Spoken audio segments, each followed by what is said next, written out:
नमस्कार दोस्तों, हमारे YouTube चैनल में आपका स्वागत है। इस वीडियो में हम बात करेंगे कुछ ऐसे शेयरों के बारे में जो कल फोकस में रह सकते हैं, क्योंकि इनमें बाजार बंद होने के बाद खबरें देखने को मिली हैं।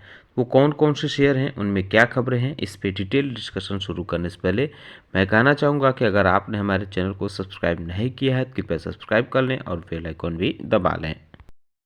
तो सबसे पहले बात करेंगे HMA एग्रो इंडस्ट्रीज के बारे में। इसमें एक अपडेट देखने को मिल रही है कि कंपनी के बोर्ड ऑफ डायरेक्टर ने अप्रूवल दे दिया है 160 करोड़ के क्रेडिट फैसिलिटी के लिए, जो HDFC बैंक से लिया जाएगा।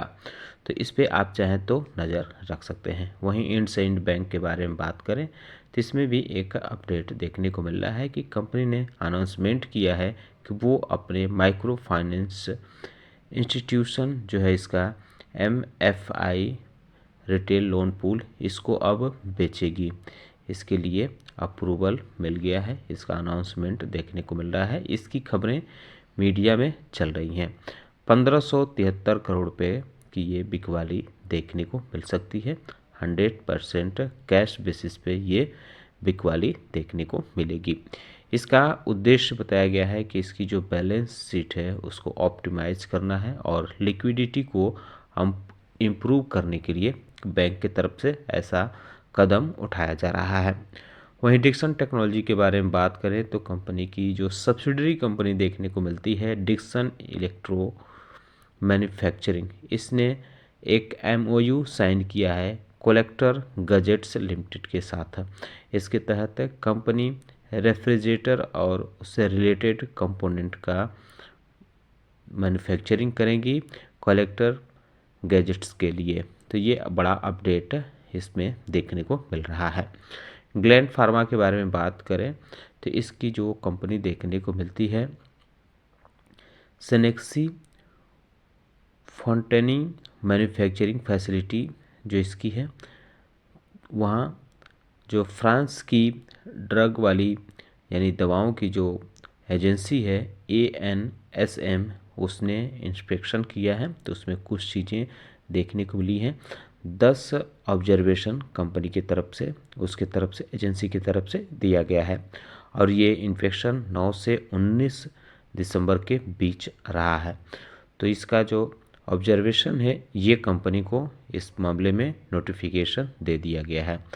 इसी बीच BNP परिभाष की तरफ से इसको बाई की रेटिंग दी है ग्लेनमार्क फार्मा को, और उसने CAGR जो दिया है फाइनेंशियल ईयर 2025-26 में, वो 13.5% रेवेन्यू की बात कही है। तो आप इस पे भी चाहें तो नज़र रख सकते हैं। रेड टेप पे भी आपको नज़र रखना होगा क्योंकि ये शेयर फोकस में रह सकता है। इसमें 2 कॉरपोरेट एक्शन की ऐलान किए गए हैं। पहला तो ये है कि कंपनी स्प्लिट बोनस देगी। इसके अलावा डिविडेंड का भी ऐलान किया है। कंपनी के बोर्ड की मीटिंग हुई है जिसमें ये दोनों बातें निकल कर आई हैं। 2 रुपये पर शेयर के हिसाब से कंपनी इंतरिम डिविडेंड देगी और इसकी एक्स डेट या कह सकते हैं कि रिकॉर्ड डेट जो है वो 3 जनवरी रखी गई है। इसके साथ ही कंपनी ने 3:1 के रेशियो से बोनस देने का ऐलान किया है। यानी अगर आपके पास इस कंपनी का 1 शेयर है तो उस पर 3 शेयर बोनस के रूप में मिलेंगे। हालांकि इसके रिकॉर्ड डेट का ऐलान नहीं किया गया है, अभी इसका कंफर्म किया जाएगा। पहली बार ऐसा हो रहा है कि कंपनी डिविडेंड और बोनस एक साथ दे रही है, तो यह शेयर फोकस में रह सकता है। आप इस पे चाहे तो नज़र रख सकते हैं। PG इलेक्ट्रोप्लास्ट के बारे में बात करें तो इसमें भी एक अपडेट देखने को मिल रहा है। इसने अपने कुछ फाइनेंशियल जो भी योजनाएं हैं उसको रिवाइज किया है। Comprehensive provider of electronic manufacturing service यानी EMS ने अपना टारगेट अब चेंज किया है। उसने बताया कि उसका कंपाउंड एनुअल ग्रोथ रेट यानी CAGR जो है वो 35 से 40% से ज़्यादा रहेगा अगले 3 से 4 साल। इसके साथ ही कंपनी का प्लान है कि इसका जो रेवेन्यू है वो डबल करने का प्लान है, जिसमें मार्जिन को 7.5 से 8% के बीच रखने के साथ साथ कंपनी ने अपने फाइनेंशियल ईयर 2025 के रेवेन्यू गाइडेंस को भी बदला है, उसका चेंज किया है, रिवाइज किया है। उसका अब करंट टारगेट जो देखने को मिल रहा है वो 4250 करोड़ रुपये देखने को मिल रहा है थर्ड क्वार्टर में, तो इसको भी रिवाइज किया गया है। ये बातें सारी कही गई हैं कंपनी के जो मैनेजिंग डायरेक्टर हैं विकास गुप्ता के तरफ से। जुबिलेंट फूडवर्क में बड़ा अपडेट देखने को मिल रहा है। कंपनी ने कोका कोला के साथ MOU साइन किया है। ये जो MOU साइन हुआ है ये अपने बेवरेज पोर्टफोलियो को बढ़ाने के लिए कंपनी ने किया है। अब जुबिलेंट फूडवर्क जो है वो कोका कोले के जो स्पार्कलिंग बेवरेज प्रोडक्ट हैं और कुछ सिलेक्टेड प्रोडक्ट हैं उनको एक्वायर करेगी, तो आप इस पे भी चाहे तो नज़र रख सकते हैं। स्विगी के CEO जो देखने को मिलते हैं food market place Rohit Kapoor, उन्होंने कुछ बातें कही हैं। उन्होंने कहा कि जो इसकी सर्विस है 10 मिनट में फूड डिलीवरी करने के लिए, वो काफ़ी बेहतरीन परफॉर्मेंस उसमें मिल रहा है, जिसका नाम है बोल्ट। और इसका जो टोटल कंट्रीब्यूशन है इसके ऑर्डर में 7 से 8% देखने को मिल रहा है, तो इसको काफ़ी पॉजिटिवली बात की है। RBL बैंक पे भी नज़र रख सकते हैं। कंपनी ने डैम कैपिटल एडवाइजर में 8.16% स्टेक बेचे हैं। ऑफर फॉर सेल की तरफ से जरिए ये बेचा गया है, तो इस पे भी आप चाहें तो नज़र रख सकते हैं, क्योंकि जो टोटल बिकवाली हुई है 163 करोड़ 32 लाख रुपए की बिकवाली देखने को मिली है। यानी कंपनी ने 57,71,000 इक्विटी शेयर बेचे हैं 2 रुपये के फेस वैल्यू वाले। लर्सन एंड टर्बो में अपडेट देखने को मिल रहा है। डोमेस्टिक ब्रोकरेज शेयर खान ने इसका टारगेट प्राइस बढ़ाया है, 4550 रुपये पर शेयर कर दिया है। जो वर्तमान प्राइस 3645 रुपये है उससे 25.5% ज़्यादा है, और उन्होंने बाई की रेटिंग भी दी है, तो आप इस पर भी चाहें तो नज़र रख सकते हैं। पावर मैच के बारे में बात करें तो कंपनी को 186 करोड़ रुपए का ऑर्डर मिला है जयप्रकाश पावर वेंचर्स के तरफ से। इसके तहत कंपनी को फील्ड ऑपरेशन मेंटेनेंस सर्विस देनी है। 2x660 मेगावाट JP नगरिया सुपर थर्मल पावर प्लांट जो नगरिया मध्य प्रदेश में देखने को मिलता है। ये 1 जनवरी 2025 से 31 दिसंबर 2029 तक यानी 5 साल के लिए ये प्रोजेक्ट कंपनी को मिला है। इंडिगो यानी इसके बारे में बात करें तो इसमें भी एक अपडेट देखने को मिल रहा है। कंपनी को 2 लाख रुपए की पेनल्टी लगाई गई है, होम मिनिस्ट्री के ब्यूरो ऑफ इमिग्रेशन के तरफ से लगाई गई है। ये इंडिया का मामला है। 13 दिसंबर को ये इस पे लगाया गया है। वीज़ा रिलेटेड वायलेंस जो नियम है उसको तोड़ने पे ये चीज़ें कही गई हैं। 2 पैसेंजर के मामले में ये एक्शन हुआ है। लेट बताने के पीछे की वजह बताई है कि कंपनी इसके खिलाफ अपील दायर कर रही है, तो इस वजह से इसने लेट बताया है।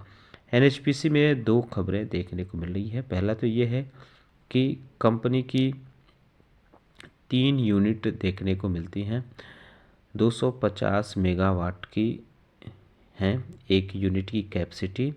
ये अब कंप्लीट होने वाली हैं, मई 2025 तक इनका कंप्लीशन देखने को मिल सकता है।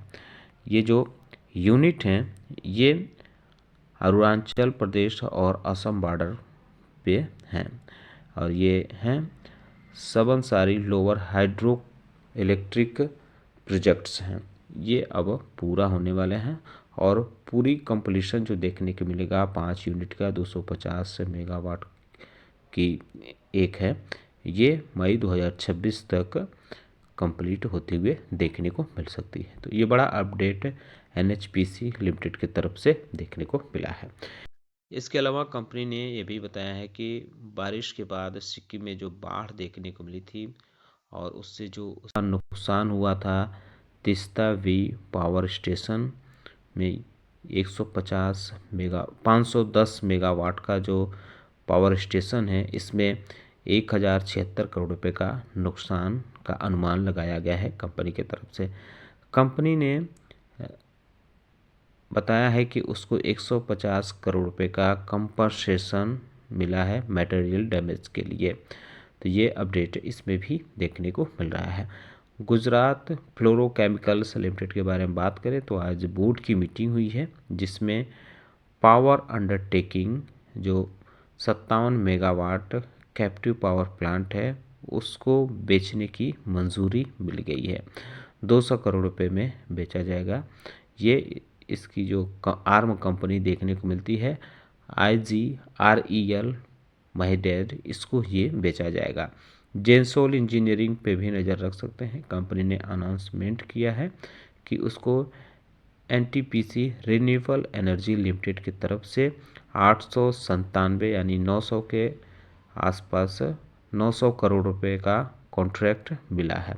इसके तहत कंपनी को 225 megawatt grid connected solar project develop करने हैं। धानी सर्विस के बारे में बात करें तो इसकी सब्सिडरी कंपनी जुवेंचर एस्टेट, इसको ऑर्डर मिला है। ये जो डेवलपमेंट के लिए ऑर्डर मिला है, एक रेजिडेंशियल प्रोजेक्ट है। इंडिया बुल्स एस्टेट क्लब 1 जो गुड़गांव के सेक्टर 104 में देखने को मिलता है, द्वारका एक्सप्रेसवे के बगल में। Haryana real estate regulatory authority ने ये ऑर्डर दिया है। तो ये प्रोजेक्ट इसको अब मिल गया है, तो बड़ी बात देखने को मिल रहा है। तो आप चाहे तो इस पे भी नज़र रख सकते हैं। इसके साथ ही कंपनी ने ये भी बताया है कि 13 दिसंबर को कंपनी के बोर्ड की मीटिंग हुई थी, जिसमें फंड रेजिंग पर विचार किया गया है। तो ये आप चाहें तो इन दोनों चीज़ों को देखते हुए इस पे नज़र रख सकते हैं धानी सर्विसेज पर। SKF इंडिया लिमिटेड के बारे में बात करें तो आज कंपनी के बोर्ड की मीटिंग हुई है, जिसमें कंपनी के इंडस्ट्रियल बिजनेस को डीमर्ज यानी अलग करने के लिए मंजूरी मिल गई है। अब इसकी जो SKF इंडस्ट्रीज़ इंडस्ट्रियल बिजनेस है वो अलग हो जाएगा SKF इंडिया से। हालांकि अभी इसको national company law tribunal PSC, national stock exchange of India और security and exchange board of India से मंजूरी मिलना बाकी है। अगर सारी चीज़ें योजना के मुताबिक रहीं, यानी सबकी तरफ से अप्रूवल मिल गया, तो SKF इंडस्ट्रियल के लिए एक इक्विटी शेयर जारी किए जाएंगे, जिनके पास SKF इंडिया का एक शेयर है। ये दोनों शेयर कंपनियां जो हैं BSE और NSE पर लिस्ट होंगी, यानी 2 कंपनियां लिस्टेड देखी जाएंगी। तो इस पे भी आप चाहें तो नज़र रख सकते हैं। लेमन ट्री होटल्स के बारे में बात करें तो कंपनी ने लाइसेंसी एग्रीमेंट साइन किया है लेमन ट्री होटल के लिए।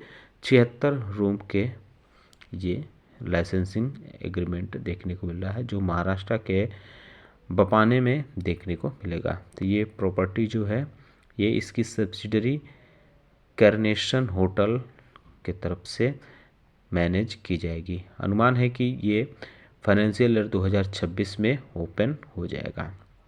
कुछ कंपनियों में बल्क डील देखने को मिली है, तो इस पर भी आप चाहे तो नज़र रख सकते हैं। जैसे आरती फार्मा लैब्स लिमिटेड पे भी नज़र रख सकते हैं। सुनील सिंघानिया की जो कंपनी देखने को मिलती है अबकुस एसेट मैनेजमेंट, उसने 1.18% स्टेक इस कंपनी में खरीदे हैं। 575 रुपये पर शेयर के हिसाब से ये खरीदारी देखने को मिली है, यानी 61.5 करोड़ रुपए के आसपास खरीदारी हुई है ब्लॉक डील के जरिए। हालांकि कंपनी के जो प्रमोटर एंटिटी देखने को मिलती है टुलिप फैमिली ट्रस्ट और ऑर्चिड फैमिली ट्रस्ट, इसने 1.1% शेयर यानी कह सकते हैं कि 10 लाख शेयरों की बिकवाली की है 575 रुपये पर शेयर के हिसाब से, यानी 57 करोड़ 5 लाख की बिकवाली देखने को मिली है। ईपैक ड्यूरेबल में भी देखने को मिला है इंडिया एडवांटेज फंड S41, इसने 0.58% स्टेक इस कंपनी में बेचे हैं 512 रुपये पर शेयर के हिसाब से। टोटल जो बिकवाली देखने को मिली है वो 28 करोड़ रुपए के आसपास की देखने को मिली है। वन मूवी क्विक सिस्टम में भी peak XV partner investment holdings third ने 1.5% इक्विटी बेची है। एवरेज जो प्राइस रही है ये 679 रुपये 38 पैसे रही है। टोटल वैल्यू जो इसकी देखने को मिली है वो 81 करोड़ 63 लाख रुपए रही है। SG मार्ट में ओकलेन कैपिटल मैनेजमेंट LLP ने 1.5% से ज़्यादा के स्टेक खरीदे हैं। 370 रुपये 12 पैसे पर शेयर के हिसाब से खरीदारी हुई है और टोटल जो खरीदारी हुई है ये 66.5 करोड़ रुपये से ज़्यादा की रही है। कुछ कंपनियों की लिस्टिंग होने वाली है तो इस पर भी आप चाहे तो निगाह रख सकते हैं, जैसे DAM capital advisor, transwell lighting, Mamata machinery और Sanathan textile, concord enviro system. इसके अलावा SME लिस्टिंग देखने को मिलेगी न्यू मलयालम स्टील की। मज़गाउन डॉक पर भी नज़र रख सकते हैं, कंपनी स्प्लिट देने वाली है, एक शेयर 2 भागों में विभाजित होगा तो इसकी जो है एक्स डेट देखने को मिलेगी आज। तो इस पे भी आप चाहे तो नज़र रख सकते हैं। और वहीं NMDC हार्डविन इंडिया, इनकी बोनस की एक्स डेट है तो इस पे भी नज़र रख सकते हैं। जेन टेक्नोलॉजी पे भी नज़र रख सकते हैं, कंपनी को ASM के शॉर्ट टर्म लिस्ट में डाल दिया गया है। एमराल्ड टायर मैन्युफैक्चरर पे भी नज़र रख सकते हैं, इसकी सर्किट लिमिट अब 5% से बढ़ाकर 20% कर दी गई है। वहीं Avonmore Capital and Management Limited पे भी नज़र रख सकते हैं, इसकी सर्किट लिमिट घटा दी गई है, 40% से घटाकर 20% कर दी गई है। तो ये शेयर हैं जिन पे आप चाहें तो नज़र रख सकते हैं। दोस्तों उम्मीद करता हूँ कि आपको हमारा वीडियो पसंद आया होगा, कैसा लगा बताना ना भूलें, साथ ही साथ हमारे चैनल को सब्सक्राइब कर लें, बेल आइकन दबा लें।